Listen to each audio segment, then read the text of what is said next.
الحمدللہ پاکستان آزاد بھی ہوا تھا 27 کی شب، تو ہم اس کے حوالے سے بات کریں کہ ہماری جو ذمہ داری ہیں as a country, as a nation, اس کے حوالے سے ضرور بتائیں کہ ہمارا دین کیا کہتا ہے۔ دیکھیں، اسلام کمپلیٹ کوڈ آف لائف ہے، ٹھیک ہے۔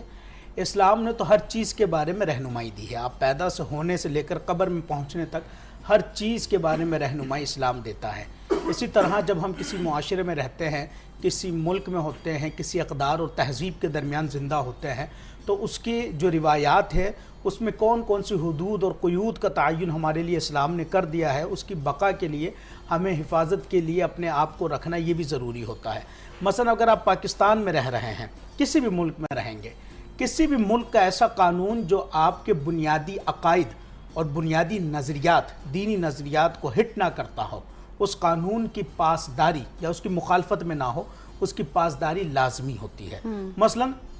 جسے ہم کہتے ہیں کہ بھئی ڈبل ویلنگ نہ کرو، قتل نہ کرو، تو آپ کا باقاعدہ آپ کا حق بنتا ہے، تو قرآن کا قانون ہے۔